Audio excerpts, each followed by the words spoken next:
வணக்க மக்களே, எல்லாரும் சும்மா இருக்கையில் இந்த வீடியோவில் என்ன பார்த்துட்ருக்கோன்னு பார்த்தீங்கன்னா, நேற்று வந்து நானும் என் மகளும் கிளம்பி திருச்செந்தூர் போனோம். காலையிலேயே எல்மினி ட்ரெயினை பிடிச்சி போயாச்சு பார்த்துக்கோங்க.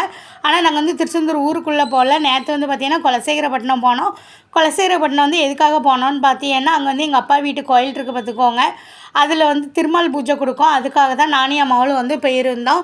அதுக்கப்புறம் வந்து அங்கே பஸ் ஸ்டாப்பில் இறங்கிட்டு ஃபோன் பண்ணோன்னே எங்கள் அண்ணனையும் என் தம்பியும் எங்கள் 2 பேரையும் கூப்பிட்டு வந்துட்டானுவோ பார்த்துக்கோங்க.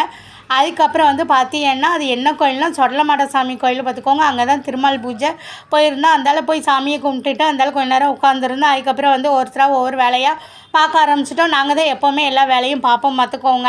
தவசி பிள்ளைக்கு நாங்கள் தான் கையாளாக இருப்போம். நான் என் தங்கச்சி மாதிரி, இது வந்து எங்கள் தங்கச்சி மாமியார் பார்த்துக்கோங்க. எல்லா வேலையும் செஞ்சுட்டு இருந்தோமா. அப்புறம் என் மாவு வந்துட்டு வீடியோ எடுத்துகிட்டு இருந்தா. அப்போ எல்லோரும் சொல்லிட்டு இருந்தோம், இதுக்கு தான் அம்மையும் மவளையும் தேடிட்டு இருந்தான். அம்மா வந்தானே கொஞ்சம் எங்களுக்கு கூடமாட வேலை பார்த்து கொடுப்பால, மவ வந்து வீடியோ எடுப்பாலன்னு சொல்லிட்டு இருந்தோம். அப்படி கிண்டல் பண்ணி சிரிச்சிட்டு இருந்தோம் பார்த்துக்கோங்க. அதுக்கப்புறம் எல்லா சொந்தக்காரங்களும் அங்கங்கே உட்காந்து பேசிகிட்டு இருந்தோம். இது எல்லாமே எங்கள் குடும்பத்தில் உள்ள ஆள் தான், வெளியாலாம் யாருமே கிடையாது பார்த்துக்கோங்க.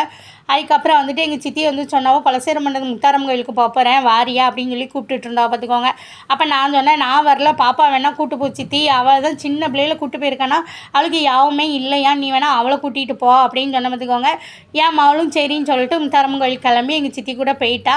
நான் கூட நினச்சேன், ஐயோ ரொம்ப கூட்டமாக இருந்ததா, வரும்போதே பார்த்தோமே, ஆனால் ரொம்ப கூட்டமாக இருக்குமே, சாமி கும்பிட்டு நேரமுமோ அப்படின்னேன். அப்போ எங்கள் சித்தி சொல்லிச்சு, இங்கெல்லாம் அவ்வளோ எல்லாம் இருக்காது, ரொம்ப சீக்கிரமாக கும்பிட்டுட்டு வந்துடலாம், எவ்வளோ நேரம் இருந்தாலுமே டக்குன்னு லைன் வந்து அப்படியே நகர்ந்துகிட்டே இருக்கும் அப்படின்னு சொன்னாவோ பார்த்துக்கோங்க.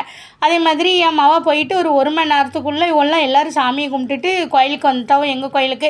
என்ன அதுக்குள்ளே வந்துட்டி அப்படின்னா, அப்போ எங்கள் சித்தி சொன்னாவோ, நான் தான் சொன்னோம்லாட்டி போகும்போதே கூட்டம் வந்து சீக்கிரம் அப்படியே நகர்ந்துட்டே இருக்கும் அப்படின்னு சொல்லி. அதே மாதிரி நல்ல சாமி கூட்டம் இருந்தாலும் நல்ல சாமியை வந்து கும்பிட்டுட்டு வெளியில் வந்தோம் பார்த்துக்கோ. அதுக்கப்புறம் வெளியில் வந்து என் மகச்சனும் தயிர் சாதம் கொடுத்தாங்க, அதையும் வாங்கி நாங்கள் சாப்பிட்டுட்டு வந்தோம் அப்படின்னு சொன்னால் பார்த்துக்கோங்க. எங்கள் சேனலை சப்ஸ்கிரைப்